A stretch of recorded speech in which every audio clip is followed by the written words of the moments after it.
Redmi का 6A आया है मेरे पास डेड कंडीशन में, जो कि हाफ शॉट है। ये किसी मैकेनिक भाई ने इसको रिपेयर करने की कोशिश किया है बट नहीं हुआ है। उन्होंने आईसी भी चेंज किया बट शॉट नहीं हटा है। तो इसको रोजन से लगा कर और हम आप लोगों को दिखा देते हैं कि शॉट है, गर्म हो रहा है आईसी। तो इस पर रोजन लगाया और जैसे ही चार्ज पर लगाते बिना बैटरी के तो ये हीट पकड़ता है आईसी। तो इसको एक बार चेक कर लेते हैं वीवेट की लाइन। तो ये इधर का एक ग्राउंड है और इस साइड देखोगे प्लस पे तो 37 आ रहा है, यानी ये हाफ शॉट है। तो इसके मदरबोर्ड को बाहर निकाल लेते हैं जल्दी से। तो जो भी मैकेनिक भाई हैं वो सील्ड एसएमडी से निकालें, अच्छा रहेगा। किसी ने निकाला है इसका तो इसके प्रिंट भी डैमेज हो सकते हैं। तो इसको एक बार आईसी को निकालेंगे और इसका शॉट चेक करेंगे कि शॉट निकला है नहीं। तो इसमें बहुत प्रॉब्लम थी। ये लगभग वीडियो 1 घंटे का वीडियो था, तो आप इसमें बहुत कुछ सीख पाएंगे। तो वीडियो को पूरा देखिए और अगर किसी को काम सीखना है तो हमसे कांटेक्ट कर सकता है। तो इस पर थोड़ा सा फ्लेक्स लगाएंगे और हीट का टेम्परेचर रखेंगे 370, ज़्यादा नहीं रखेंगे, ज़्यादा रखेंगे तो प्रॉब्लम हो सकता है। तो और इसकी ईयर है जो बन रहेगी, एसएमडी अलग अलग अपने प्रकार की होती हैं तो उसमें ईयर का डिफरेंट होता है। तो इसमें हम ईयर 1 रखेंगे, काड़ा का 2018 डी प्लस है ये। अगर किसी को चाहिए तो अमेजोन से मंगवा सकता है, ज़्यादा महंगा भी नहीं है। तो सेफ तरीके से आईसी को निकालेंगे बहुत ही अच्छी तरीके से। और कौन वीडियो कहाँ कहाँ से दिख रहा है तो कमेंट करके ज़रूर बताइएगा। और अगर किसी को प्रॉब्लम हो रही है आईसी रिवॉल्विंग करने में या और कुछ प्रॉब्लम हो रही है तो कमेंट कर सकता है, आप लोगों की हेल्प कर सकते हैं हम। तो थोड़ा सा 138 पीपीडी लगाएंगे और इसमें जो पीपीडी रहता है वो ज़्यादा हार्ड रहता है तो लो मेल्ट करने के लिए 138 लगाएंगे। तो उसमें जो डैमेज हैं, जो प्रिंट हैं उसके अच्छी तरीके से बन जाते हैं। और जब भी आयरन से साफ़ करो तो उसमें घिसना नहीं चाहिए, ऊपर ऊपर रहना चाहिए। और ये आईसी है तो एक कांच वाली आईसी है, तो इसको भी इतने आराम तरीके से करेंगे कि उसमें छुभना नहीं चाहिए आईसी में नीचे। इसको थोड़ा सा पीपीडी लगा कर और ऊपर ऊपर करेंगे तो जो हल्के बड़े पेंट रहते हैं उनसे कोई फ़र्क नहीं पड़ता। रिवॉल्व करना है आईसी को तो अच्छी तरीके से रिवॉल्व हो जाती है। तो आपको ज़्यादा घिसना नहीं है और इस पर डिसोल्डिंग बिक नहीं घिसना है। तो एक बार आप चेक कर लेते हैं कि ये जो 37 हाफ शॉट बता रहा था वो शॉट निकला कि नहीं। तो आप 400 से 500 के बीच में आने चाहिए, जो कि परफेक्ट आ रही है, शॉट निकल गया है। अब क्या करना है, टिश्यू पेपर ले लेना है 5 से 10 लगभग। अगर रिवॉल्व अच्छी तरीके से करना है तो हमारे पास इसका परफेक्ट रेजिस्टेंसल नहीं है जो सेम टू सेम रहता है आईसी के नंबर का, तो यूनिवर्सल है। तो इसका नंबर देख करके और इसमें थोड़ा सा पीपीडी लगा करके अंगुली से लगाएंगे, ज़्यादा दबाव नहीं डालेंगे, थोड़ा थोड़ा लगाएंगे। उस पर दबाव डालोगे तो बॉल जो बाहर निकल आएंगे। तो आईसी पर हमने लगा दिया है पीपीडी। अब थोड़ा इसको 230 पर देंगे हीट, इस पर ज़्यादा नहीं देंगे, ज़्यादा देंगे तो आईसी ख़राब होने का चांस स्टेंसल फूल सकता है। तो एक बार दे देना है और फिर दोबारा फिर निकाल कर और फिर इसको थोड़ा सा फिर दे देना है। तो आईसी रिवॉल्व हो गई है। अब इसको एक बार लगा कर चेक करेंगे तो अच्छी तरीके से बॉल बन गए हैं। तो इसका जो नॉसकट है उसको अच्छी तरीके से देख के लगाना है। और आप लोग रोजन का उपयोग करिए, ये एक ग्लू की तरह काम करता है, अच्छी काम करता है। तो इसका नॉसकट देख करके और हम आईसी को रख देंगे और हीट का टेम्परेचर रहेगा 370, ज़्यादा नहीं रहेगा, यह रहेगी 1। तो जो निकाला था वही टेम्परेचर पे लगा सकते हैं। और अगर आपको थोड़ा प्रॉब्लम आ रही है तो 10 कम कर सकते हैं हीट का टेम्परेचर, तो अच्छी तरीके से लग जाता है। रोजन में क्या होता है कि प्रॉब्लम नहीं आता, आईसी हीट भी होता है तो प्रॉब्लम नहीं आता। और जो आप फ्लक्स लगाते हैं उसमें थोड़ा प्रॉब्लम हो सकता है, तो आप ज़्यादा से ज़्यादा रोजन का यूज कीजिए। तो रोजन के बाद थोड़ा सा हलाने के बाद थोड़ा सा फ्लक्स लगा देंगे तो आईसी अच्छी तरीके से फाइनल टच हो जाएगी। तो हम फाइनल टच दे देते हैं इसको। अब इसको थोड़ा ठंडा होने के बाद एक बार चेक कर लेते हैं। तो देखिए ये वही आईसी है, तो ये आईसी शॉट है। अब आईसी को दोबारा निकालेंगे तो जब 37 आ रहा था 40 आ रहा है, इसमें कोई भी फ़र्क ना है। तो मेरे पास एक स्क्रैप मदरबोर्ड है, इससे इसकी आईसी निकाल लेंगे।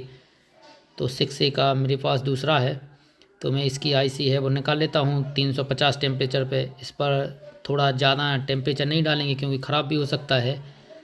तो इसको निकाल लेते हैं अच्छी तरीके से। जो जो पहले निकाला था उसे ही इसको रिवॉल्व करना है। तो आईसी को निकाल लिया है। अब मदरबोर्ड को साइड में रखते आईसी को रिवॉल्व कर लेते हैं। तो क्या करना है कि इसको अब जो पहले वाला था बोर्ड उसको आईसी निकाल लेते हैं, उसको बाद में रिवॉल्व कर लेंगे। इसके पैड भी साफ़ कर लेंगे, फिर उसको आईसी को साफ़ करेंगे। तो आईसी निकल गई है सिर्फ तरीके से। अभी हमने लो मेल्ट किया था, तो अब करने की ज़रूरत ना है। अच्छी तरीके से चारों तरफ का जो पीपीडी है वो उठा लेंगे, जो शोल्डर लगा हुआ है चारों तरफ। आप उस पर घिसना नहीं, अगर घिसोगे तो उसका पेट ख़राब हो सकता है, आपस में मिल सकते हैं, फिर सही नहीं होगा। तो साफ़ कर लिया है, अच्छी तरीके से हो गया है बराबर। अब इस आईसी को रिवॉल्व कर लेते हैं जो स्क्रैप मदरबोर्ड से निकाली है। तो सेम तरीका है रिवॉल्व करने का। तो थोड़ा सा पीपीडी लगाएंगे उंगली से, बहुत ही आराम से लगाएंगे। ज़्यादा लगाओगे तो बॉल बाहर निकल आएगा जब हीट दोगे। और हीट का भी एक बात का ध्यान रखना है, हीट एक बार देंगे उस पर 250 का 240 का, और फिर निकाल लेंगे। जैसे ही हीट हो जाएगा तो इसको उठा लेंगे, फिर दोबारा लगाएंगे जब ठंडा हो जाएगा। तो इससे जो बॉल हैं वो अच्छी तरीके से बन जाते हैं और फिर प्रॉब्लम नहीं रहती। तो अब बन गए हैं बॉल। अब एक बार आईसी को निकाल लेते हैं। अब आईसी को साफ़ करेंगे। अगर कोई भाई को आईसी लगाने या निकालने में परेशानी हो रही है तो कमेंट कर सकता है। सीपीयू के मेरे पास माइक्रोस्कोप ना, इसलिए अभी वीडियो नहीं डालते सीपीयू के, क्योंकि कि अगर थोड़ा सा लापरवाही होगा उसमें वीडियो बनाने के चक्कर में, अगर थोड़ा सा लापरवाही होगा तो मोबाइल डेड हो सकता है। ये तो छोटा मोटा आईसी तो डल जाता है, कोई दिक्कत नहीं। बस सीपीयू में निकालने में अगर तुमने थोड़ा सा टेम्परेचर या फिर थोड़ी सी गलती की तो सीपीयू या मदरबोर्ड ख़राब हो सकता है। तो हम डालेंगे जल्दी से। तो अब इसको आईसी को लगा लेते हैं। तो हमने इसमें रोजन का स्मोक दे दिया है। अब सेम टू सेम 370 का इस पर हिट देंगे और एयर रहेगा 1। अब तक थोड़ा सा उसके बैठने के बाद थोड़ा सा फ्लेक्स लगा देंगे उसमें। तो आईसी बैठ गया है। अब थोड़ा सा फ्लेक्स लगा देंगे और इसको फाइनल टच दे देंगे।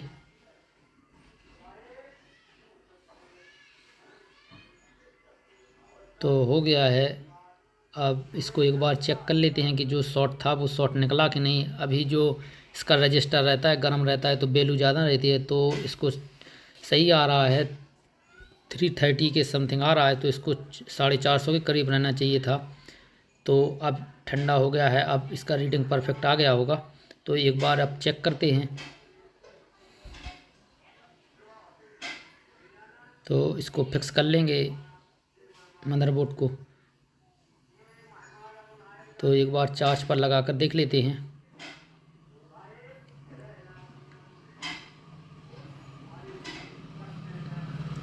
तो अभी भी ऑन नहीं हुआ, बट आईसी गर्म हो रहा है अभी भी। तो इसको शॉर्टिंग चेक करेंगे। आसपास के कंपोनेंट जो कैप लगे हुए हैं सेकेंडरी लाइन में, तो वो भी शॉर्ट हो सकते हैं। उसकी वजह से आईसी गर्म हो सकती है, या फिर ये भी आईसी ख़राब हो सकती है। तो एक बार बारी बारी से चेक करेंगे। तो इसको जो पास में कैप लगे हुए हैं उनको चेक करेंगे बीप की रेंज पर। तो मल्टीमीटर से चेक कर लेते हैं। थोड़ा सा और रोजन लगाते हैं चारों तरफ, अगर कोई शॉर्ट होगा तो दिख जाएगा। तो एक बार बैटरी लगा करके और चार्जर से एक बार चेक करेंगे। तो इसके जो वो सही आ गया है इसका वैल्यू वी वेट पर। तो अब देखोगे इधर एक कैप पे शॉर्ट बता रहा है, फुल शॉर्ट है ये कैप जो कि सीरीज में लगा होता है। और जो हल्के छोटे वाले कैप भी हैं इधर एक हाफ शॉट बता रहा है। तो रोजन लगा करके, और ये 3.7 की लाइन है तो इसमें 4 वोल्ट आराम से दे सकते हैं। तो इसको 4 वोल्ट और 3 एम्पियर पर इसको शॉर्ट करेंगे। जो शॉर्ट दिखा रहा है उसके प्लस सिरे पर लगाएंगे। तो इधर बड़े कैप पर लगाएंगे तो इस पर कोई रिस्पांस नहीं मिल रहा है। तो जो जिस पर हाफ शॉट आ रहा था उस पर लगाते हैं तो एक कैप इधर शॉर्ट दिख रहा है। तो इसको निकाल देते हैं एक बार। अब इसको चेक करेंगे कि शॉर्ट निकला कि नहीं। तो देख सकते हैं सही आ गया है रीडिंग। अब एक बार ऑन करके देखते हैं। तो चार्ज पर लगाते हैं अब। तो अभी भी ऑन नहीं हो रहा है।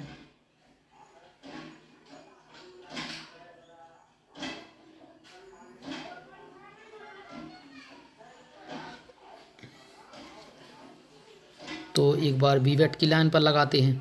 तो इधर जहाँ 2G IC लगी हुई है ना, नेटवर्क की IC, उधर हमको थोड़ा सा कैप का शॉर्ट का आवाज़ आया, तो इसको सील्ड को कट करेंगे।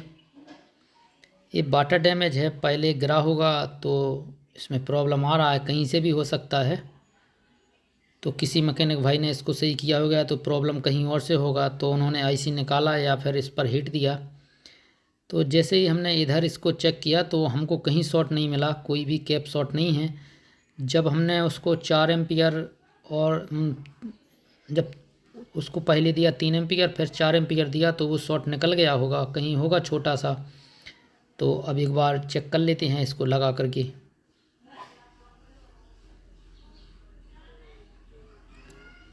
तो देख सकते हैं ऑन हो गया है।